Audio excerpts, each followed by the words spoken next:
Hey everybody, I don't know if I recorded this right.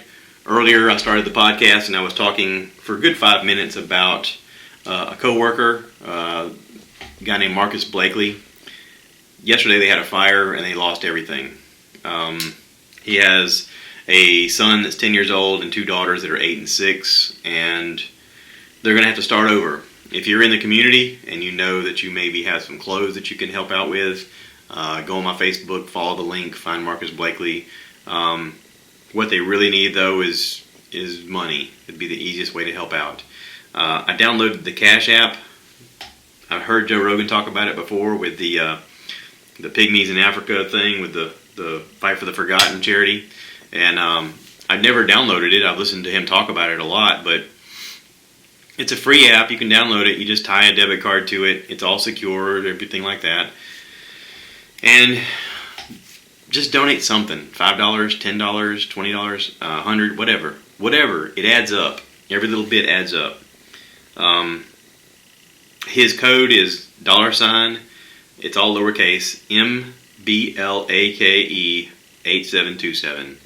And listen, every little bit helps. Even if you pass this information along to other people or share it, do that. I mean, they're having to start completely over. So, thank you. Thank you for listening. Thank you for tuning in. Thank you for being part of this. Thank you. Anything you can do to help would be greatly appreciated. Thank you. My camera just did something. Ooh, I'm going to have to do that part afterwards. Oh, if you guys are tuning in, this is 5 minutes into it. I'll go back and talk about it on the camera later. Anyway, Virgin River. So, she goes to this cabin. She's been promised this job. It's a 1-year contract. She's been promised a place to live that's really beautiful, and it looks gorgeous. It looks kind of secluded, but it's also out in nature. And I think it's up near Eureka, Oregon. They keep mentioning different towns and stuff like that, and I tried to Google map it. There is no Virgin River that comes up in California or Oregon. There is a Virgin Creek, which I'm guessing they're kind of don't have licensing to talk about Virgin Creek, so they just named it Virgin River. So whatever. It's a mountainous area that's really beautiful, and there's eagles everywhere, and all that crap. She shows up, and oh no, the place she's supposed to live doesn't look like the ad. Oh no, it's all worn down, and it's not great. And her car breaks down on the way there, and this old guy picks her up, and he's like, you need help? And she says, yeah, and he's like, what brings you to the area? And she's like, I'm supposed to take over this doctor. He's apparently getting too old to handle his practice, this doc so-and-so, and he's like, really? Okay, and he takes her to the place that she's supposed to go, and they, she's like, thanks, I didn't get your name, by the way. Oh, I'm Doc so-and-so. Oh, no, that's their, as they call it in Hollywood, the meet cute, where, right away she's rubbed him the wrong way, and he, of course, is pissed off because he doesn't know that she's coming. This is something apparently the I guess, mayor or the lady who runs the town has done. We don't quite get explanation about what this woman's job is. You just see her come in and start taking over, and she's bossy, and she's like, this is how it's going to be, and this is going to happen, and blah, blah, blah. And he's like, no, she's not coming in and taking over my practice. And she's like, I'm paying them out of my money. And he's like, well, this is, it's very confusing the way they set it up. Okay, but here's the thing. This is the part I'm most pissed off about, is she goes in there, and she declares in one of the opening scenes that she's a nurse practitioner. And for the next few episodes, this doctor just belittles her and calls her a nurse and tells her to make coffee and shit like that. And I'm like, whoa. You hold the phone. Now, I have a personal attachment to nurse practitioners because of my mother. My mother is a pioneer in the nurse practitioner community and in the state and for nurse practitioners across America. She is setting legislation. She was an RN nurse. She went to school to get her bachelor's, then later her master's, then her nurse practitioner license, then her PhD in nurse practitioning, and then eventually her ability to teach nurse practitioners. And then she later got her education to teach the doctorate level of nurse practitioners. My mom's a big deal. And at no point in that conversation did this woman ever correct anybody and go, I'm not a nurse, I'm a nurse practitioner. She let it go, and I thought, all right away you've lost me as a viewer. I'll continue watching this crap because I kind of want to see if you at some point correct somebody, and she doesn't. And it is It is aggravating. It is so infuriating to watch.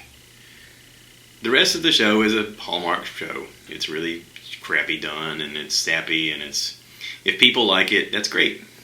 I watched it. The rest of the show was kind of okay. There's problems that come up. There's ways that the community tries to help each other out. There's a love interest that doesn't quite, work out, but you're rooting for them, kind of like the whole friend scenario with Rachel and Ross.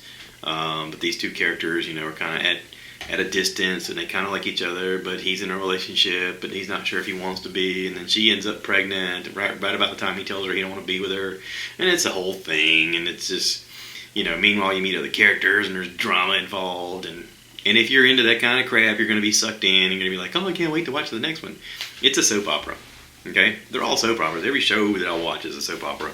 They're just all done different ways to get you into whatever it is you're into.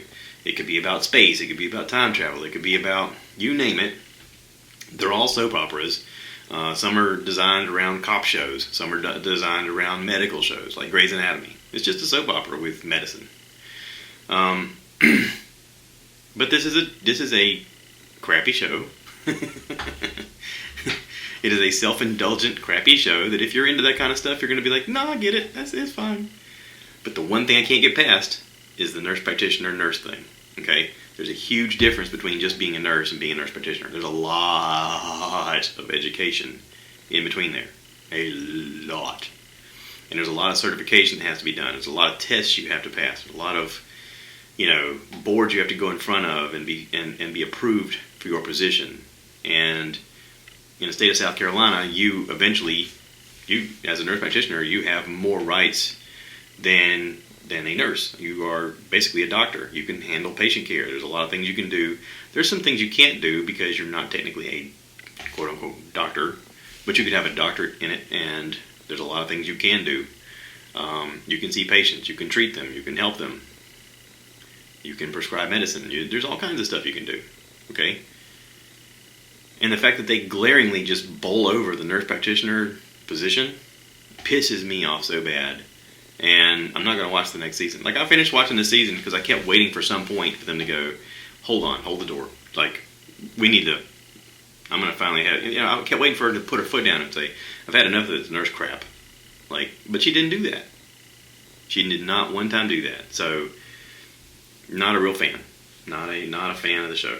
I watched it. I'm not proud of it, but I'll watch a crappy show. So, there. Okay, let's talk about Letterkenny.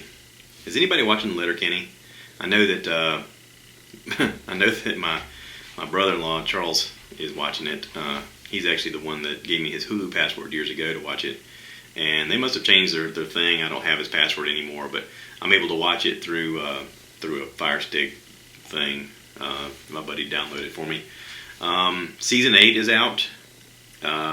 Letterkenny is hilarious. Okay, I grew up watching like British comedy shows on TV, and this is a British comedy show that's it's funny. Okay, 8 seasons. They're easy to watch. They're really fast. The comedy is rapid fire.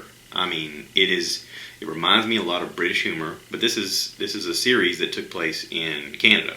Okay, let me just read you the bio that comes up when I Google it. All right. It says, this comedy series showcases the antics of the residents of Letterkenny, a small rural town in Canada. Siblings Wayne and Katie run a small farm and produce stand. With Wayne's friend Daryl and Squirrely Dan helping out, many of the town's inhabitants fall into one of several groups, which include farmers, or Hicks, the out-of-towners on the local hockey team, and the local drug addicts and the natives, who are all members of a local First Nation. Letterkenny began as a YouTube series called Letterkenny Problems. And every episode starts off with, this is the town of Letterkenny, and here are their problems. And Wayne is usually the first one that has the camera on him. He has a very dry way of speaking. He's like, so I'm hanging with my pals the other day, and then they cut scene. And then it shows you the next thing of something they're doing. And it's usually really silly. And then it has the logo, and then they go into the show. But the jokes are rapid fire. I mean, very quick. It's They do a lot of pun, scenes where they're bantering back and forth about, what you would name something if it was related to this or that or the other. And so it's cool. I really like the show. I like the fact that it's 8 seasons worth, and it's super hilarious. And there's catchy one-liners that you'll find yourself saying later. I like it. I like Letterkenny. Listen, thank you, Charles, for the password to watch that. That was really cool. I don't have the thing anymore, but that's fine because the Fire Stick works good. So thank you, Josh Treadaway, for that. I've had some people ask me recently, how do I get the Fire Stick so I can watch stuff? And I'm like, I'll send you my buddy's link because he got something on Facebook saying, hey, I can help you fix that. And he can. He can help you hook it up.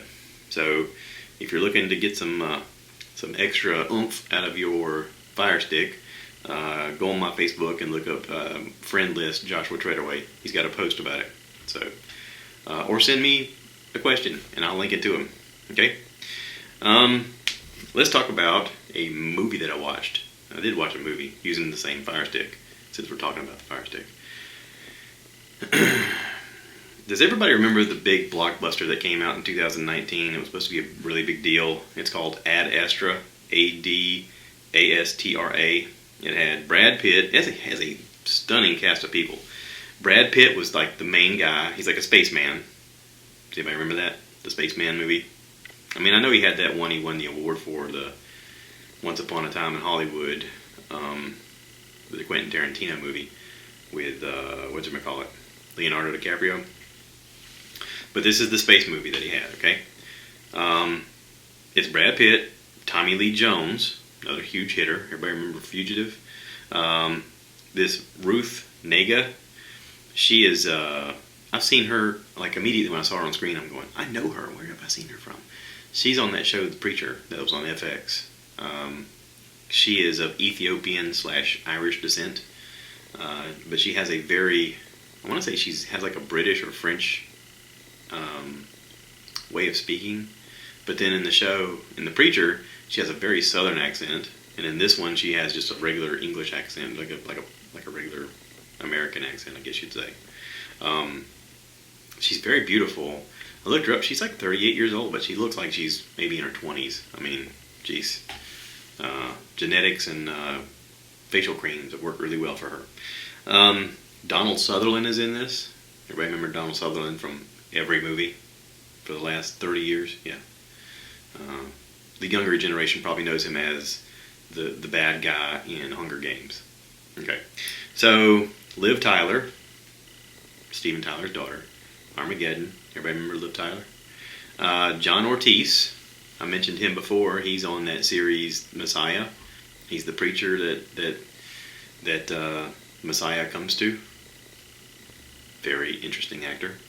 Natasha Lyonne. Immediately when I saw her, I yelled out loud, Natasha! Because I'm a huge fan of her on Orange is the New Black and Russian Doll. Russian Doll is coming back. Season 2 is coming up. Netflix has already announced it's coming up. So I'm looking forward to watching her on that. It was surprising to see her in it. I was like, hey, cool. It's kind of neat when you see folks that you like cheer for secretly whenever they pop up on screen. You're like, oh, here we go. So let's talk about Ad Astra as a movie. Okay? After it was over, my wife asked me, she goes, how was it? I said, it's a piece of garbage. She was like, what? I was like, listen, it was shot really well, and Brad Pitt is a beautiful man, okay?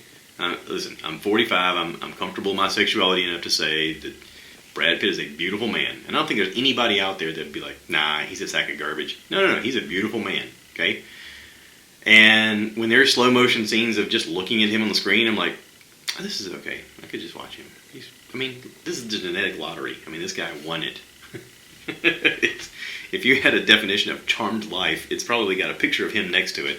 And it may also say in the bottom corner, see reference Robert Redford. I mean, because he kind of looks like Robert Redford in my opinion.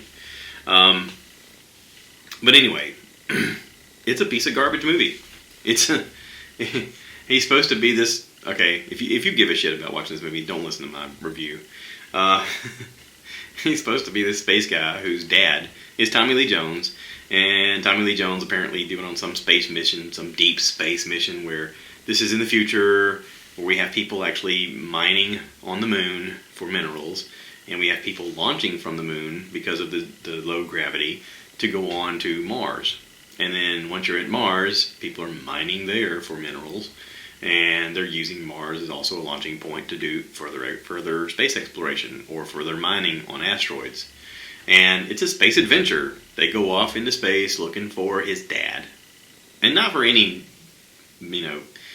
not just because it's his dad, but his dad's supposed to be like the most prominent space exploration guy ever. He's the one that's the furthest out in space, that's been sending them information from where he's at. But he has some spaceship that runs on antimatter or anti-gravity or some kind of crap like that. And his spaceship, all the way out in Neptune, everybody remember the planets? Neptune's the one way out yonder. Okay, he's supposed to be outside the orbit of Neptune, and something's wrong with his spaceship, and it's sending these electrical waves through space that's basically damaging everything. These electrical pulses, you'll call it, are literally just tearing apart space stations and causing all kinds of failure where things are going wrong on Earth and on these other planets where people are supposedly doing very dangerous activities. These electrical pulses are just like making everything go haywire. And it's something with this ship. They're not exactly sure what. Honestly, they think that this dude's dead because they haven't heard from him in forever. The last transmission they got from him was him saying that his old crew had gotten space madness. They'd all gone crazy about being so far away from Earth that they all went nuts, and he said he had to kill them.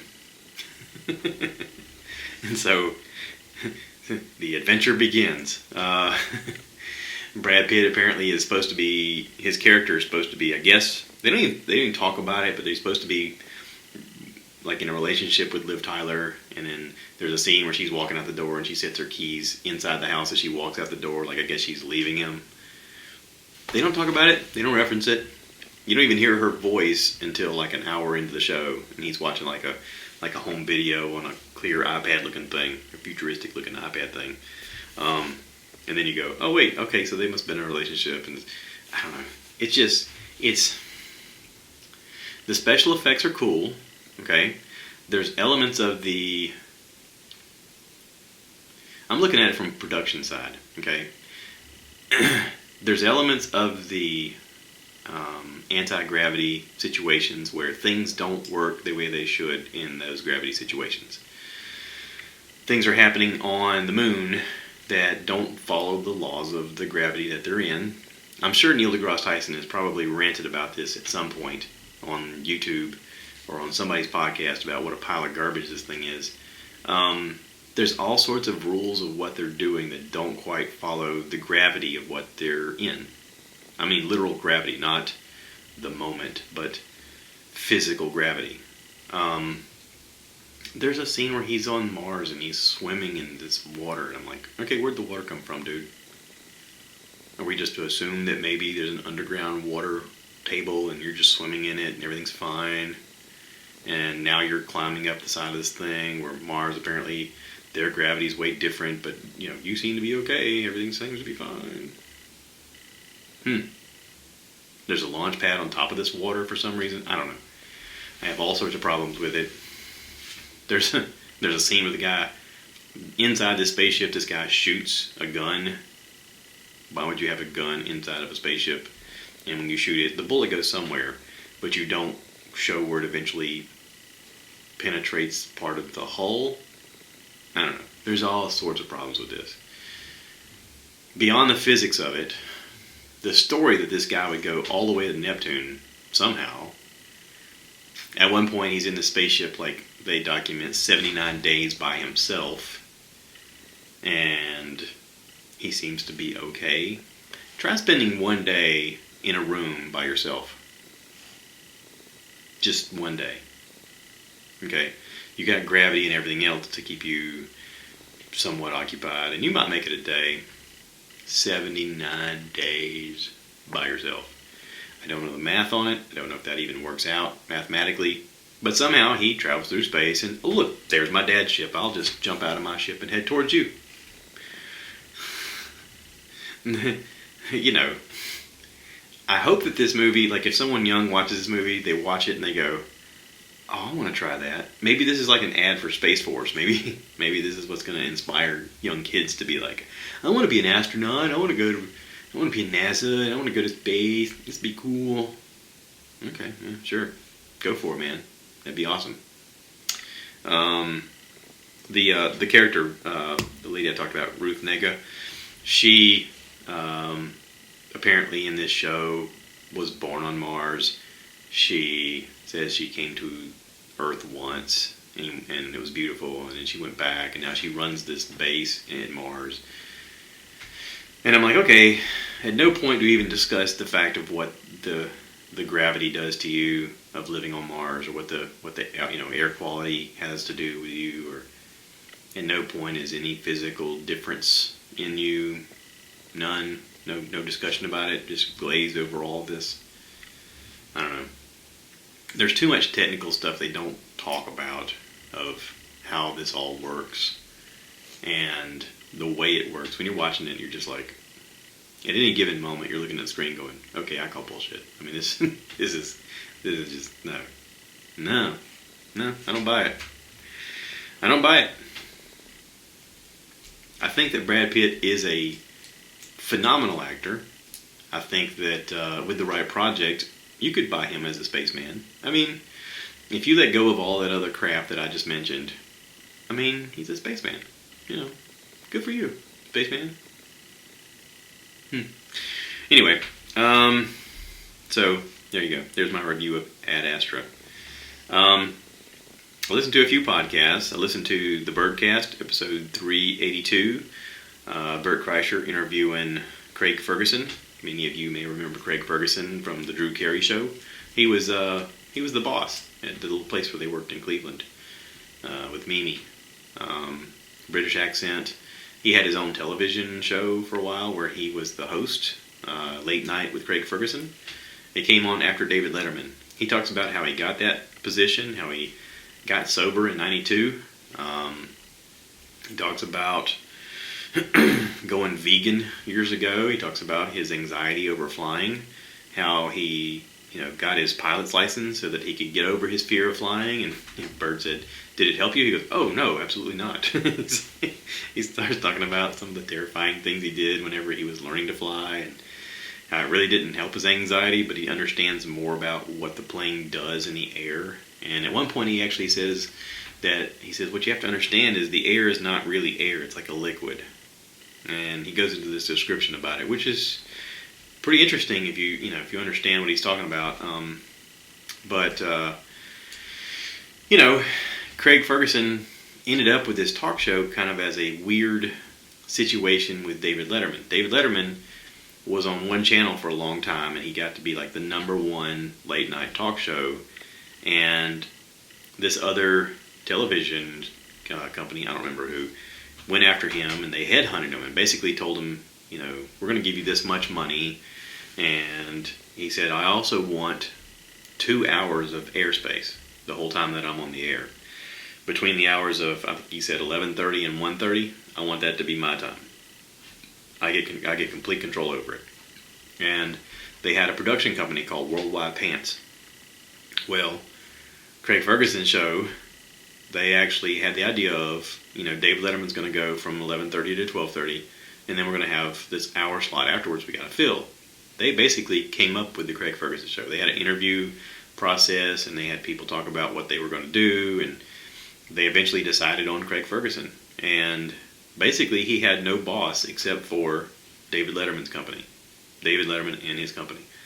And he said, they basically gave me no notes. They were like, go ahead, be funny, entertain people, do whatever you want. And he did. And he talks about how, I think it was CBS, they didn't promote him, they didn't talk about him. He even talks about a moment where he's supposed to get a Lifetime Achievement Award at an event sponsored by CBS. And whenever they're talking about, check out our shows, he said, they didn't even mention me. I'm there receiving the big award. I'm the reason everybody's here. And they didn't even mention my show that was on the air, on their channel. Because it wasn't owned by CBS, it was owned by Worldwide Pants. It's very fascinating. Very, very fascinating. I also listen to Bert puts the audio version of the YouTube show Something's Burning, and he has an uncut version where it's just the microphones on and they talk, of one that he did with Ari Shaffir and Steve Renazizi. They'd done a podcast before, the three of them, where they came up with a podcast for Steve to do called Hear Me This Book, because Steve talks about how he wishes he could read more books, he just doesn't have the patience. And he's like, I really want to read this, and I really want to read that.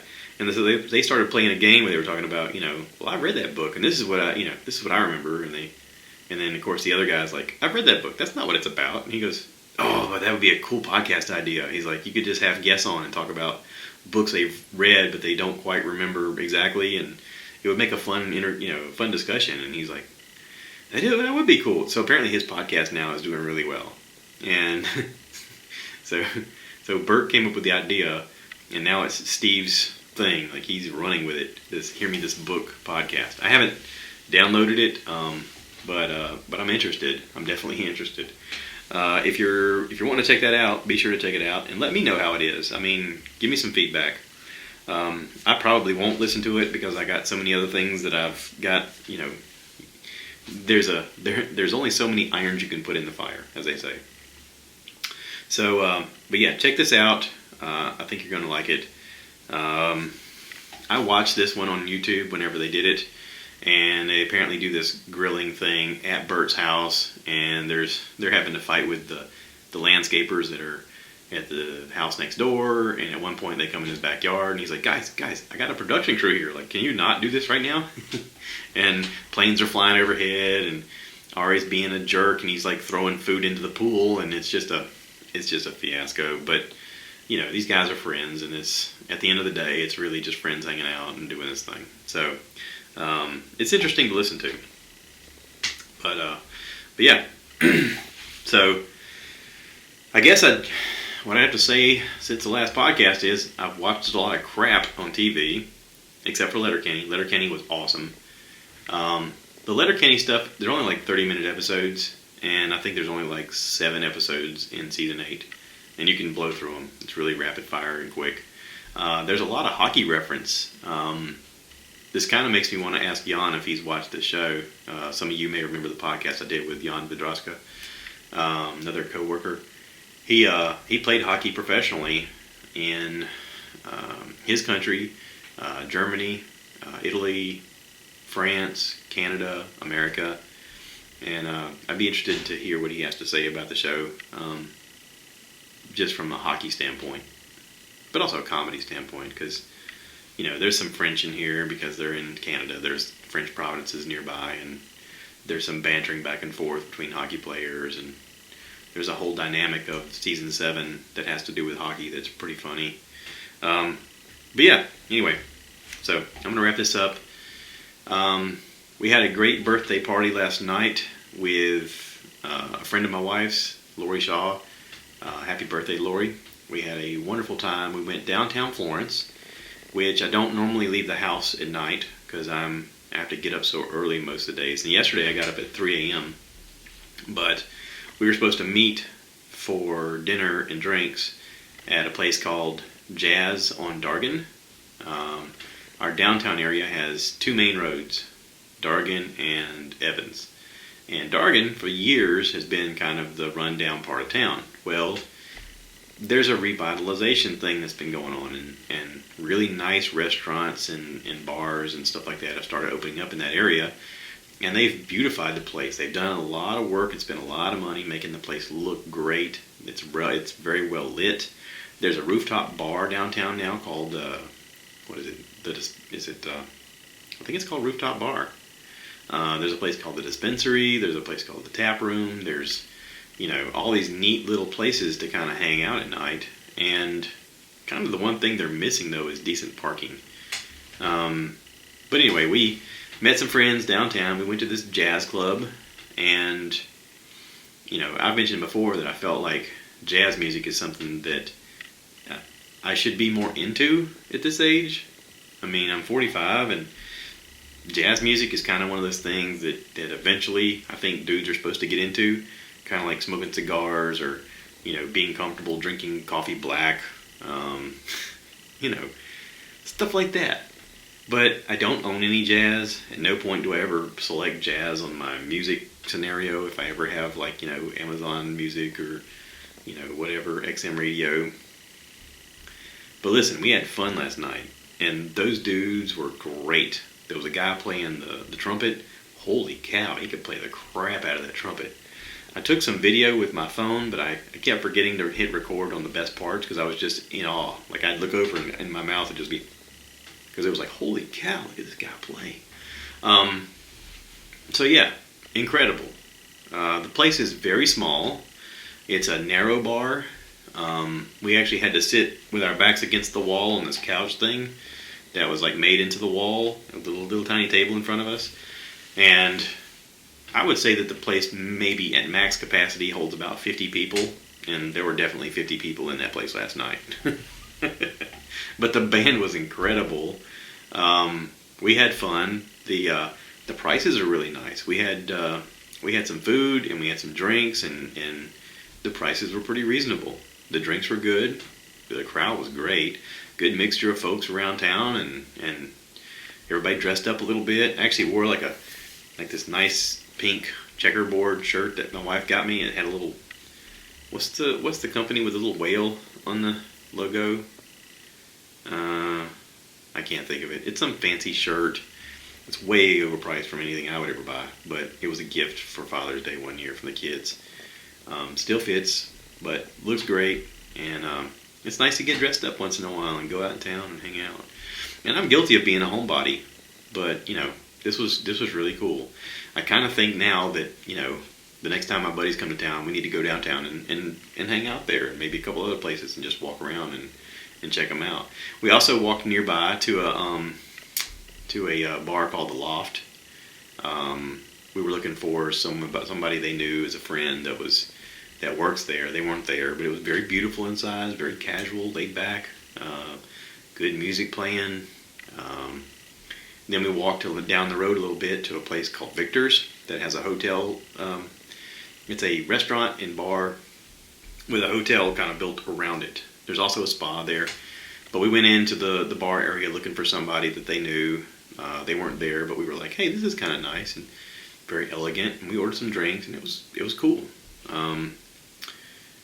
So yeah, had a good time. Happy birthday, Lori. Great day.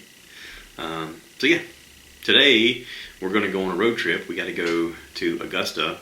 My wife's sister went back to school. She's getting her degree, and she is teaching at a charter school as a drama teacher, and she's having her first play tonight. And so, she wants to go and visit and support her. And we're going to go see our nephew for the first time. Nephew? Great nephew? Is it nephew? No, great nephew. Yeah, Landry would be her great nephew. Yeah, so we're going to go meet him for the first time. And her folks are coming up, so we're going to get to see them too. So it should be fun. Again, please check out the Cash App, $MBLAKE 8727 to give to Marcus Blakely and his family. Again, they have one son that's 10 and two daughters, 8 and 6, and they lost everything in the house fire. So yeah, if you could do that, that would be super. Like I said, even if you just help spread the word and tell other people, that'd be great. If you could give $5, if you could give $10, if you could give 20, if you could give 100, whatever you feel your heart to give to help these people out, it would help. Every little dollar helps. So, thank you again for listening. I'll be back on here before you know it, and hopefully I'll have watched and listened to some stuff that's worthwhile, and I can create some conversation about it, and hopefully it's not a pile of crap like that Astra was. So. Or Virgin River. Oh, jeez. I hope people are writing Virgin River's cast or well, not the cast, the creators, and say, what are you doing? Seriously? You just chose to crap all over the nurse practitioner program? I mean, do you have no respect for them? That's what it seems like. So anyway, that's it. That's my 2 cents worth. Y'all have a great day. Thanks for listening. Please remember to rate, review, subscribe, share with your friends. Again, I still only have one person on iTunes giving me a 3-star. So, thanks 3-star guy. At least it's not a thumbs down guy. Of course, you know you made it on YouTube if you get a thumbs down guy on a regular basis. He just craps on everything. You can make a video going, here's how I made gold, and he'd be like, so, thanks a lot, thumbs down guy. I can see you're there on a regular basis. He just likes to click on it just to click on it. So, whatever. Yeah, y'all take care. Cue the cow, baby. Moo.